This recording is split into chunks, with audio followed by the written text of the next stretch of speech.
Bonsoir, ravi de vous retrouver dans ce nouveau numéro de Santé Mag. Ce soir, nous nous intéressons à votre peau, le plus grand organe du corps humain. Qu'elle soit sèche, grasse ou mixte, elle est sensible à plusieurs facteurs internes et externes dans les hormones ou encore l'alimentation. Nous allons zoomer sur un problème de peau très fréquent, en l'occurrence l'acné qui touche en Algérie à peu près 65% des jeunes selon les chiffres officiels. 8% sont des acnés donc jugés sévères, avec plus de 40% des cas non traités. À quoi est-elle due? À quel moment a-t-on recours au traitement médicamenteux? Le choix alimentaire est-il un facteur probable dans l'apparition de l'acné? Enfin, peut-on aujourd'hui traiter les cicatrices d'acné, souvent source de complexes, efficacement?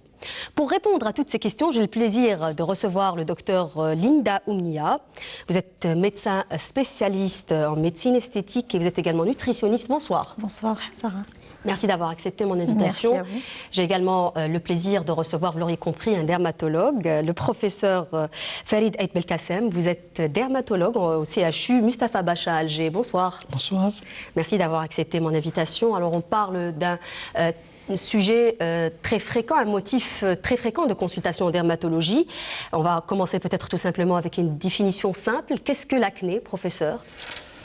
Oui, l'acné, comme vous venez de le dire, c'est une situation, si vous voulez, extrêmement fréquente dans la vie de l'individu, en ce sens qu'on peut dire que 90% des adolescents ont eu ou ont de l'acné à des degrés divers. Ça va de quelques petits boutons à une acné sévère.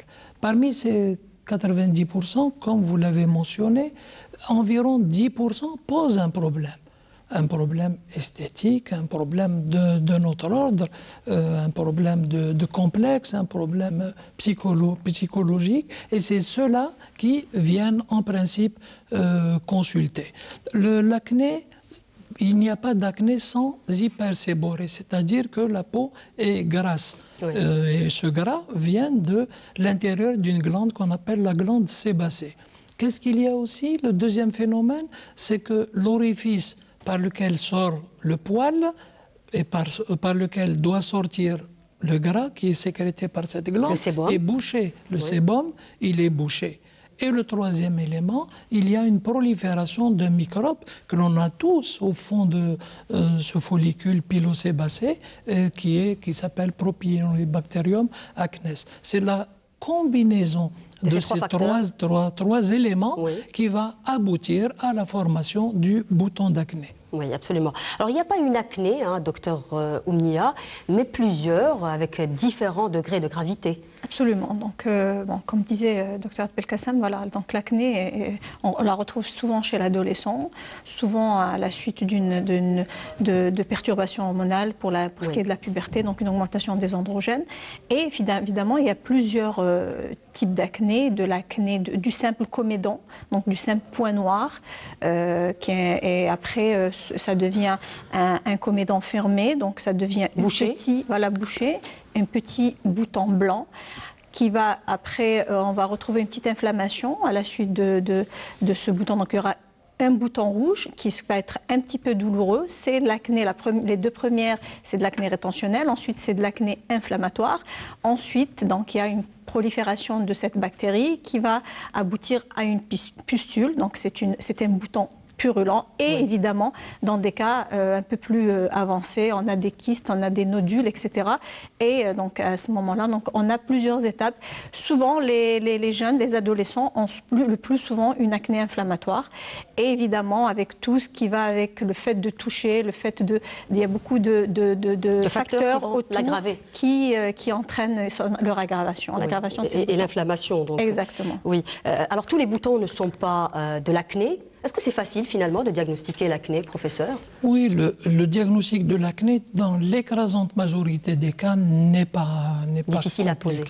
Il est à la portée de n'importe quel médecin. Mais il y a des acnés, il y a des formes quand même qui sont un peu plus difficiles à diagnostiquer. Ce que je voulais ajouter, c'est que les tranches d'âge, effectivement, si dans la majorité des cas, c'est la période post-pubertaire, après la puberté jusqu'à l'âge de 20 ans, l'acné dure nourrisson, du nouveau-né existe. L'acné prépubertaire existe. Justement, il y a une question, vous me tendez une perche, il y a une question sur la page Facebook de l'émission d'une dame qui dit que sa fille de 8 ans a des petits boutons sur le front.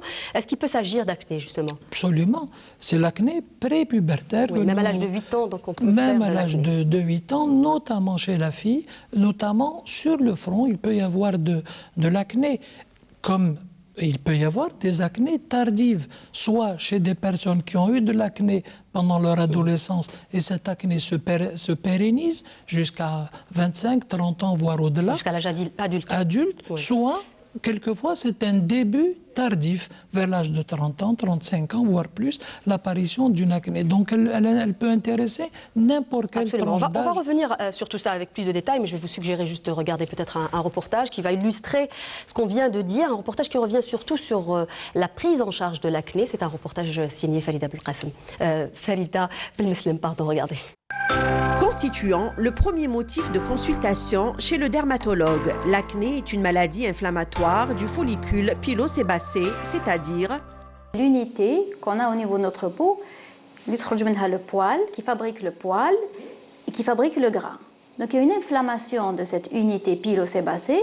Et s'il y a une inflammation, il y a ce qu'on appelle les boutons qu'on voit, le rouge, la pustule. Et donc on l'a défini comme étant une dermatose inflammatoire du follicule pilosébacé qui touche surtout l'adolescent. Sous l'influence des hormones, l'acné débute généralement vers l'âge de la puberté et touche majoritairement les adolescents mais aussi les adultes. Il atteint essentiellement le visage, le cou et le décolleté.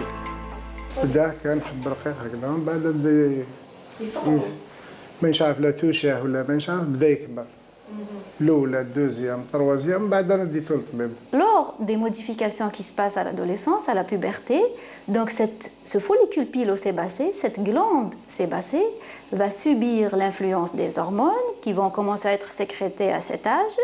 Donc elle va produire du gras, il y aura de l'inflammation, il y aura donc de l'acné à la puberté. C'est le premier facteur sur lequel vont se rajouter une bactérie qui colonise ce follicule pilosébacé et qui va créer un phénomène inflammatoire. L'acné est une maladie inflammatoire chronique et ses causes sont multiples. La maladie acnéique combine différents types, allant de la forme la plus simple jusqu'à l'inflammation sévère. Il y a donc cette action hormonale sur le follicule pilosébacé. Il y a aussi le facteur héréditaire. C'est-à-dire qu'on a remarqué qu'il y a une transmission génétique de l'acné. Il y a des acnés qui sont légères, des acnés qui sont modérés et des acnés qui sont graves.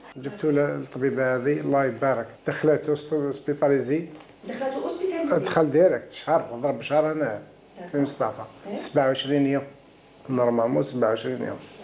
واش داروا في هذيك لابيريود نقصلوا الحال؟ نقصلوا ولا الله يبارك برا ومن بعد غير خرج من السبيطار واحد الشهر زاد عاود ولا ليه توجور تلقاه يطلع في ترونسبور ولا يطلع مع فاميليا ولا يجوا للدار فاميليا ما يقدرش يستقبلها ما يحشم توجور هكذا تلقاه شغل تسمى تقولي كومبليكس كاع. نكتب لك الغسول اللي تشريه عند فارماسيان تستعمله تغسل به وجهك ونكتب لك les cachets, les tchourbham ou les pommades les dirham. Afin de soigner son acné, il faut penser à combiner une bonne hygiène de vie à un traitement dermatologique suivi avec rigueur. Alors on a vu dans ce reportage justement plusieurs points développés, notamment un acné un peu assez sévère dans le reportage. On va peut-être, juste avant de revenir là-dessus, parler des facteurs de risque ou qu'est-ce qui fait finalement qu'une personne fasse de l'acné et pas une autre, professeur? J'ai donné tout à l'heure le chiffre de 80. On a parlé de l'âge, oui. La puberté éventuellement aussi. Oui, après la puberté, donc on devinera aisément que c'est les hormones, puisqu'à partir de la puberté, il y a un tsunami hormonal et donc les hormones de nouvelles hormones vont apparaître et sont responsables. C'est les hormones sexuelles, sexuelles qui vont apparaître et qui vont être responsables donc de l'apparition de l'acné. Mais également, il peut y avoir il y a la génétique surtout, d'autres facteurs et notamment la génétique. Lorsqu'on a les deux parents qui ont eu des acnés graves, les enfants peuvent avoir également une acné grave. Vous voyez, ceci prouve qu'au plan génétique, ils sont plus prédisposés donc à faire de l'acné. Oui. Mais en fait, ce qu'il faut retenir, c'est que nous avons tous fait de l'acné à des degrés différents. Oui. C'est pour ça que je dirais que c'est pratiquement quelque chose de physiologique.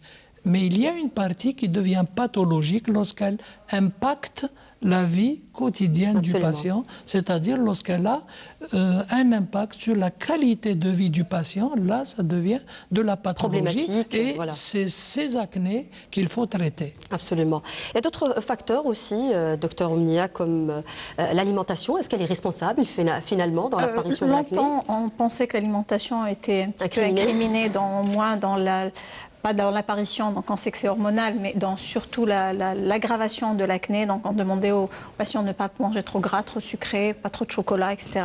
Ça se dit encore, des études, par certains, on continue à le dire. Oui, elles sont maintenues pour certains, mais les études récentes prouvent le contraire. Mais cela dit, ça serait très bien, meilleur, on aura une meilleure qualité de vie si on substituait avec certains compléments alimentaires comme le zinc, comme les vitamines B. Bon, c'est juste pour avoir une meilleure peau, donc une meilleure peau, et c'est valable pour tout le monde, pas pour que les patients acnéiques, mais encore plus pour les patients acnéiques, parce que ça permet au moins d'avoir quand même des compléments alimentaires qui sont destinés à la peau et qui peuvent améliorer la qualité et l'épaississement de la peau et avoir peut-être un peu moins, une évolution un peu moins néfaste.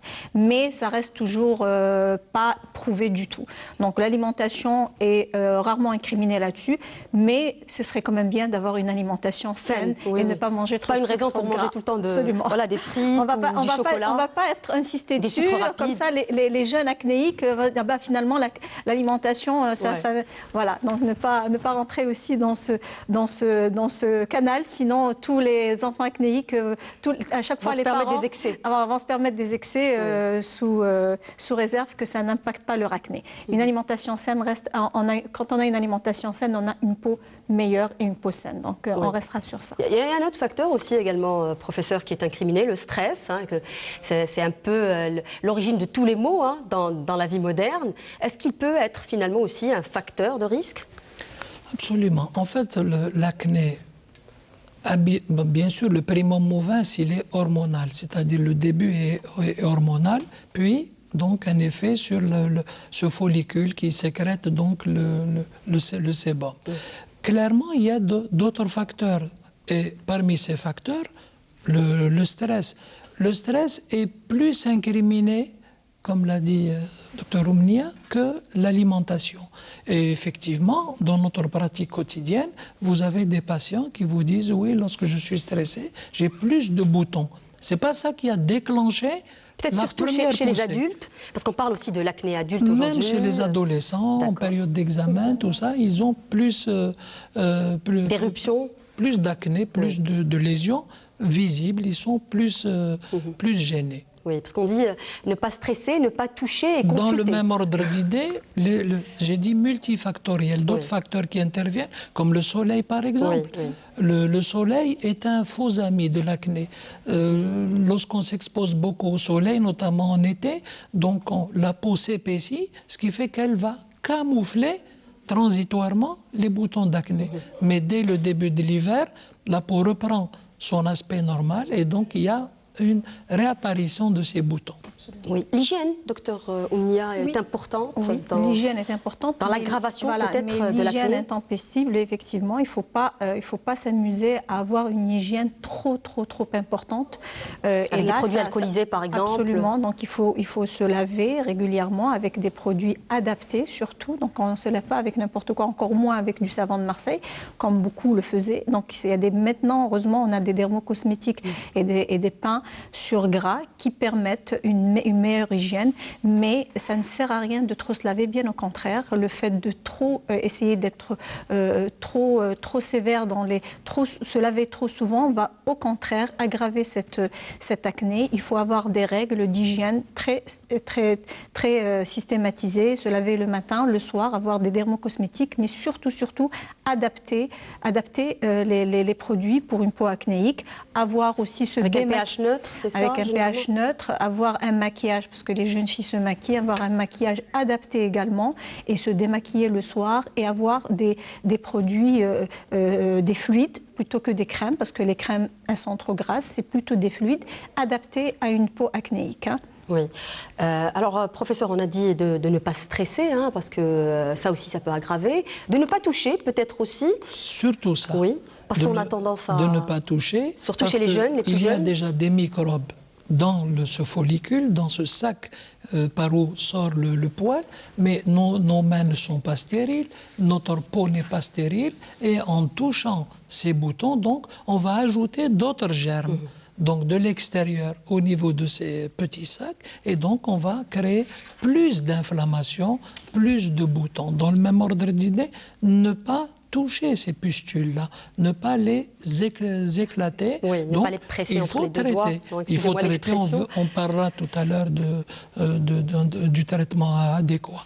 Mais avant d'aborder le traitement, ce que je dirais, c'est qu'il faut qu'il y ait une motivation de la part de l'adolescent, que s'il n'a pas envie de se traiter, et c'est ses parents qui le ramènent donc pour consulter, il n'a aucune motivation, il ne fera pas correctement son traitement et on attribuera donc ça à un échec thérapeutique. En fait, cet échec sera dû à un manque d'observance de traitement, et ça on le voit dans notre vie quotidienne. Peut-être parce qu'il faut de la rigueur aussi dans le traitement acnéique, ça prend du temps, on ne voit pas les résultats dans l'immédiat, et puis il y a certains traitements, je ne sais plus si on prescrit les mêmes traitements aujourd'hui, mais il y a des traitements qui font que l'acné s'aggrave les premiers moments, c'est-à-dire les premières semaines du traitement, et ça peut-être c'est dissuasif un peu, les gens finissent par abandonner le traitement. Oui, ce qu'il faut savoir, c'est qu'il y a des traitements locaux, des traitements de l'acné, ça va des traitements locaux,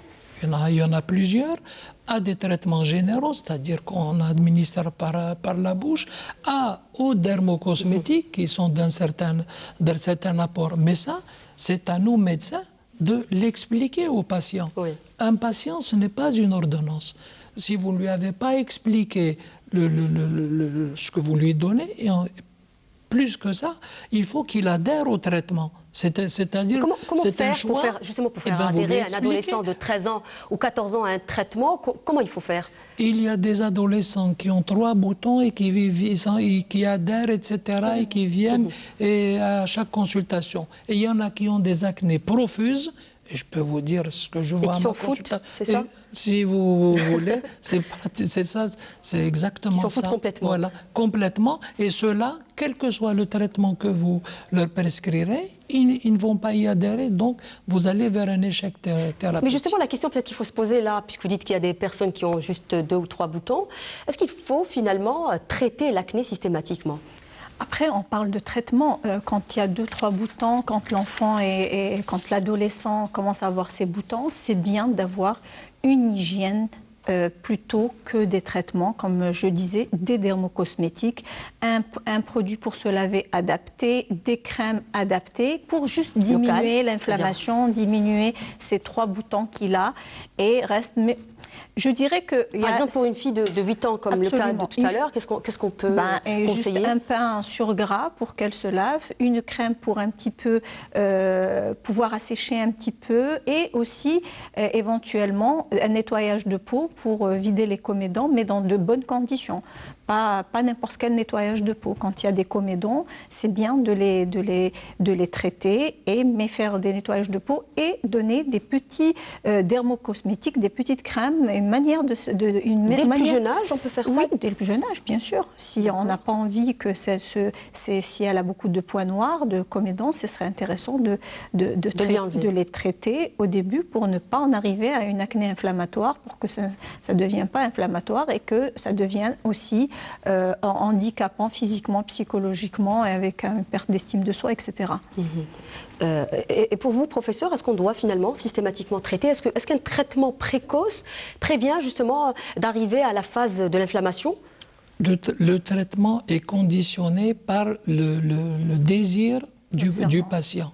S'il désire un traitement, y compris lorsque c'est un adolescent, il veut, il y en a qui réclament un traitement, ils veulent avoir un visage complètement propre. Hein. Là, ils sont motivés, vous risquez d'arriver à un résultat si vous donnez ce qu'il faut. Et je voulais rebondir sur ce n'est pas uniquement un traitement à base de médicaments ou de dermocosmétiques. Le nettoyage, ce qu'on appelle le nettoyage, en fait, par exemple dans les acnés, que ma collègue a appelé rétentionnels, c'est-à-dire... Léger. Une forme légère? Non, le sébum est à l'intérieur, il est sous la peau, il est piégé. Si vous ne les ouvrez pas correctement, ce que vous appelez communément les points blancs, si vous ne les ouvrez pas correctement, vous ne faites pas sortir le sébum, le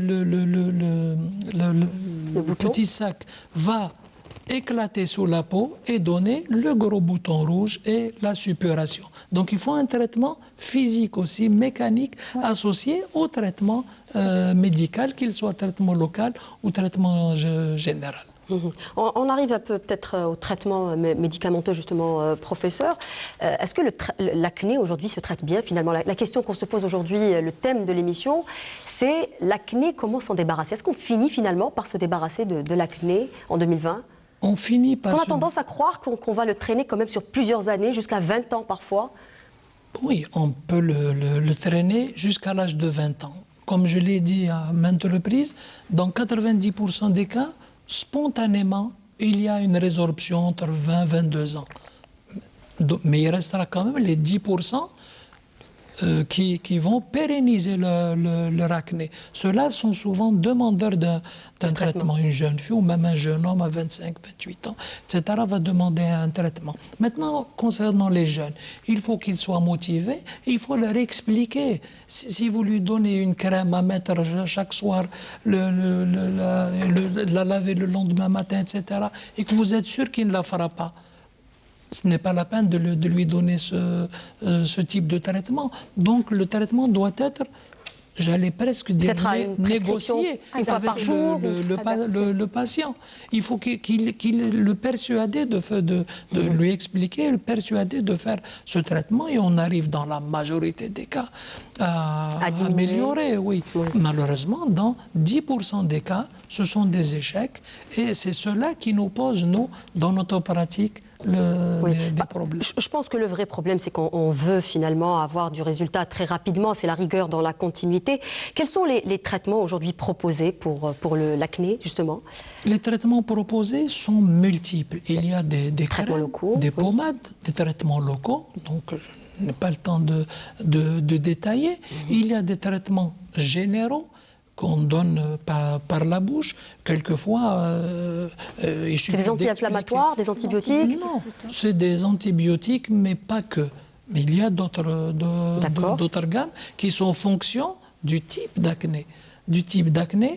À cela, il faut ajouter ce que je viens de dire, un traitement physique, c'est-à-dire il faut un nettoyage régulier, ouvrir ses comédons, sortir les comédons noirs, ne pas utiliser n'importe quel savon soufré à proscrire, et étant donné qu'il est comédogène, il entraîne beaucoup plus de points noirs. Lui, donc, il a expliqué l'hygiène, les produits d'hygiène.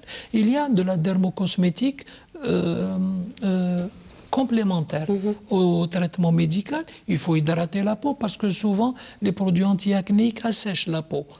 Oui, ça desquame, c'est pas beau, etc. Donc la journée, il peut graisser la peau avec un certain nombre de produits disponibles sur le marché. Il y a la pilule aussi, professeur, la pilule contraceptive qu'on peut également prescrire. Qui a les dérèglements hormonaux. Qui a sa place lorsqu'il y a des dérèglements hormonaux. Elle a tout à fait sa place. Certaines pilules, une certaine pilule la Diane 35, on prescrit entre autres, oui.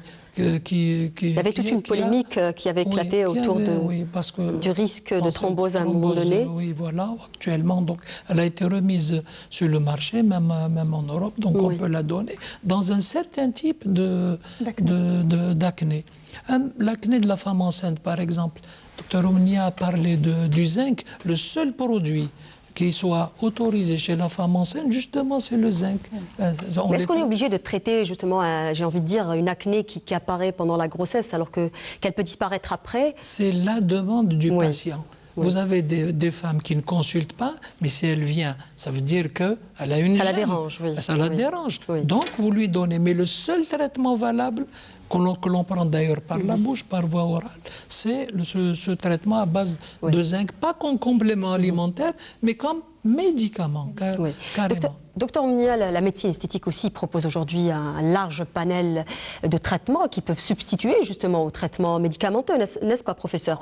Je ne prétendrai pas substituer au traitement médicamenteux dans certains cas, évidemment, mais on pourrait parler d'adjuvant ou améliorer, en tous les cas, cette prise en charge. Excusez-moi, je suis curieuse de poser cette question. Est-ce que ça ne peut pas être mieux dans la mesure où le traitement médicamenteux peut s'avérer très lourd parfois, avec des effets indésirables aussi, comme pour le cas par exemple de la femme enceinte? Il y a des traitements qui sont complètement prescrits pour la femme enceinte, par exemple. Est-ce que justement, est-ce que c'est pas l'occasion d'avoir recours à la médecine esthétique? La femme enceinte, tout ce qui est acte de médecine esthétique est contre-indiqué chez la femme enceinte. C'est contre-indiqué aussi, absolument.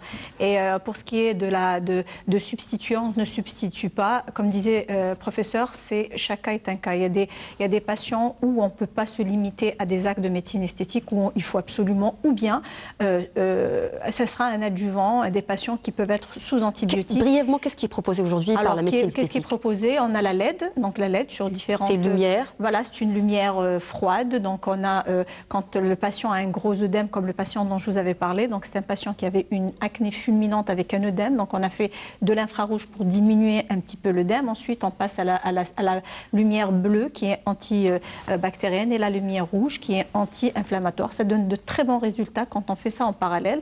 On a aussi les peelings, donc on a des peelings aux acides de fruits qu'on peut utiliser également pour certaines acnés également. Et évidemment, travailler sur des nettoyages de peau. Et qu'il faut que ce soit des nettoyages de peau faits par un médecin, donc dans de bonnes conditions, pour vider complètement le comédon ou le kyste ou le nodule, parce que parfois on a des acnés qui évoluent vers des kystes et des nodules où on a du mal, c'est pratiquement une petite chirurgie. À quelle fréquence on doit faire ce type de ça dépend nettoyage? Voilà, ça dépend de l'acné, du type d'acné et de la sévérité de l'acné. Et on a aussi la mésothérapie avec des produits adaptés, surtout sur l'acné, une acné rétentionnelle, donc commencer déjà par un nettoyage de peau et terminer avec une mésothérapie qui permet en tous les cas de calmer un petit peu les petites acnés. Ça, c'est des injections, c'est ça? Voilà, des injections, micro-needling ou bien en papule, ou ça dépend. Et ensuite, quand on arrive au stade par contre, quand on arrive au stade de cicatrice d'acné, à ce moment-là aussi, on peut travailler avec le micro-needling, avec des peelings un peu plus profonds ou avec le laser éventuellement. Merci beaucoup, messieurs, dames, d'avoir participé à cette émission. Nous arrivons à la fin de cette émission. Merci à vous de nous avoir suivis. N'oubliez pas de nous rejoindre sur les réseaux sociaux. Je vous donne rendez-vous dans une semaine pour un nouveau thème de Santé Mag. Au revoir.